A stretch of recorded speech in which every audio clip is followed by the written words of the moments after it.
Bismillahirrahmanirrahim. Assalamualaikum warahmatullahi wabarakatuh. Pertama-tama marilah kita panjatkan puji syukur kehadirat Allah Subhanahu wa taala karena dengan rahmat dan izinnya lah sehingga kita masih bisa melaksanakan kegiatan kita pada saat ini yaitu belajar daring. Namun sebelum kita belajar alangkah baiknya kita berdoa bersama sesuai dengan keyakinan kita masing-masing. Mari kita berdoa bersama. Bismillahirrahmanirrahim. Raditu billahi rabba wa bil islami dina wa bi Muhammadin nabiyya wa rasula. Rabbi zidni ilman nafi'an warzuqni fahman waj'alni minas solihin. Artinya, dengan menyebut nama Allah yang Maha Pengasih lagi Maha Penyayang, saya rela Allah Tuhanku, Islam agamaku, Muhammad nabiku dan utusan Allah. Ya Allah, tambahkanlah kepadaku ilmu yang bermanfaat. Berikanlah aku rizki pemahaman dan jadikanlah aku dari golongan orang-orang yang soleh. Amin ya rabbal alamin. Bismillahirrahmanirrahim. Baik anak-anak, kita akan melanjutkan kegiatan kita yaitu kegiatan 2.3 memahami posisi garis terhadap sumbu X dan sumbu Y. Pertama-tama kita harus mengetahui posisi garis terhadap koordinat kartesius ada 3 macam yaitu garis salin sejajar. Garis salin sejajar itu contohnya seperti ini. Garis H sejajar dengan garis G. Jadi ciri-cirinya garis ini walaupun diperpanjang sampai ke kapanpun tidak akan pernah ketemu atau tidak akan pernah berpotongan. Selanjutnya garis tegak lurus. Garis tegak lurus itu yaitu garis yang berpotongan tegak lurus. Ya, seperti yang ada di layar. Ini adalah sumbu Y. Kemudian yang datar adalah sumbu X. Kemudian ini adalah garis A.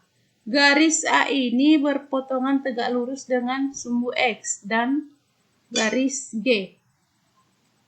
Garis yang berpotongan tegak lurus besar sudutnya 90 derajat. Ya, ini bisa dilihat besar sudutnya 90 derajat. Selanjutnya garis yang berpotongan, ini garis berpotongan tapi tidak tegak lurus. Ciri-cirinya sudutnya ada yang sudut tumpu dan ada sudut lancip. Ya, dia berpotongan di sumbu X dan sumbu Y.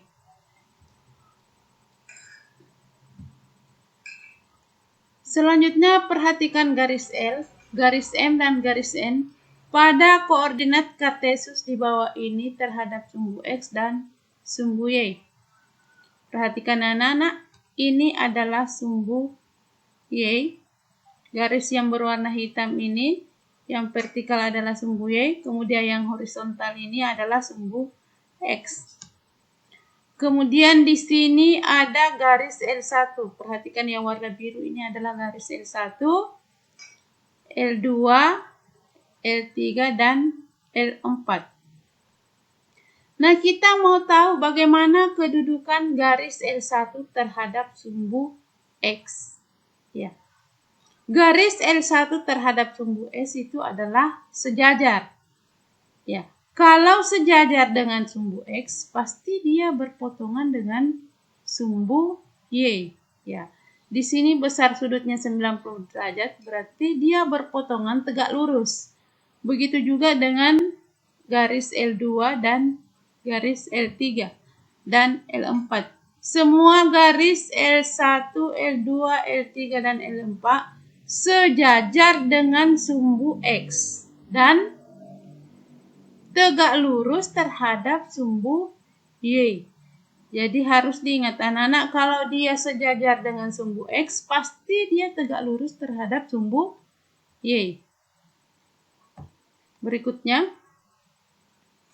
perhatikan anak-anak, ini koordinat Kartesius sumbu Y-nya dan sumbu X. Di sini yang berwarna hijau adalah garis M1, M2, M3, dan M4. Kedudukan garis M1 terhadap sumbu X, ya, dia berpotongan tegak lurus.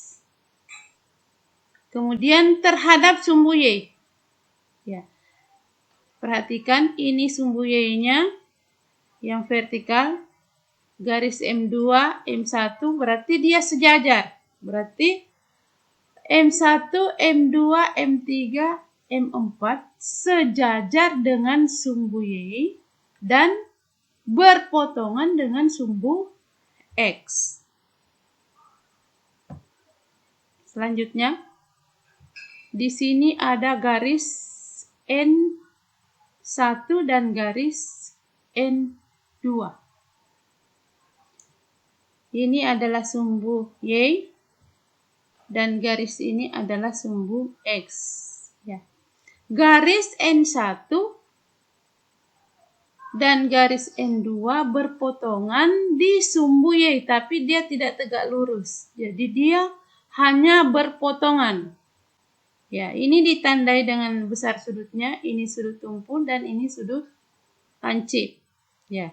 Jadi garis N1 dan garis N2 itu hanya berpotongan di sumbu Y dan memotong juga sumbu X di negatif 1 dan 1. Ya. Dia berpotongan di sumbu X di sini di titik 1,1 1,0 dan negatif 1,0. Kemudian di sumbu Y 0,2. Ya.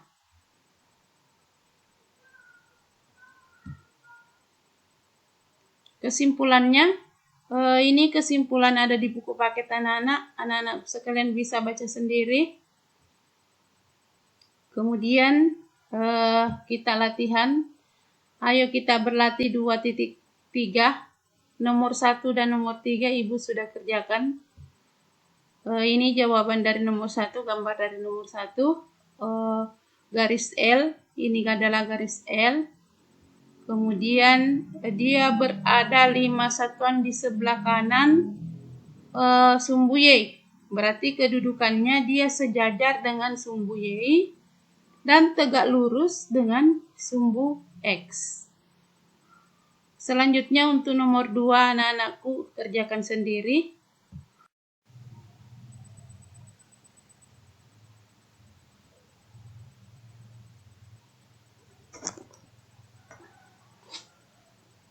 Sekarang perhatikan soal nomor 3.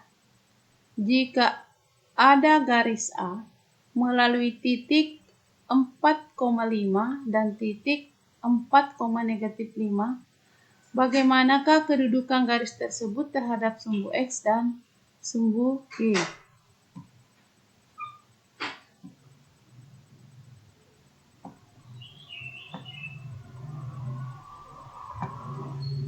Ya.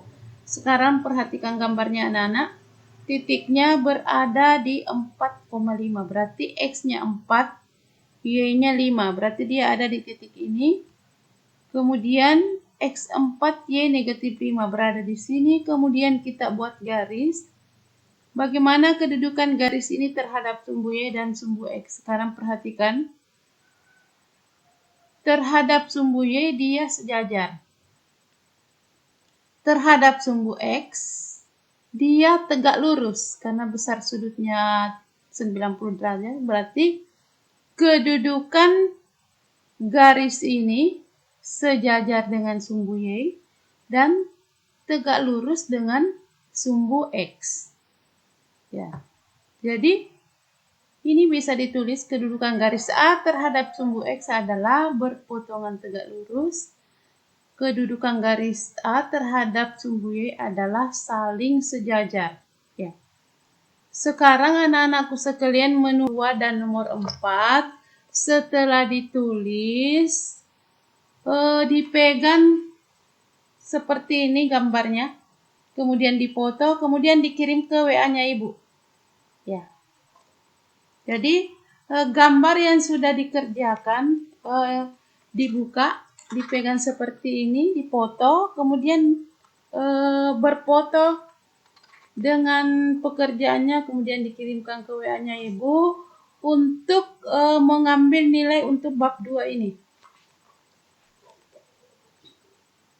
Jadi tidak ada yang tidak mengirim gambar.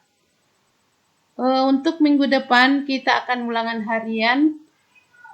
Jadi kalau pekerjaannya tidak baik, upayakan nilai latihannya ini bagus.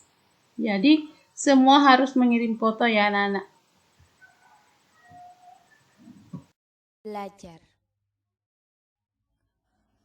Allahumma inni istaudi'uka ma 'allamtanihi fardudhu ilayya 'inda hajati wa la tansanihi ya rabbal alamin.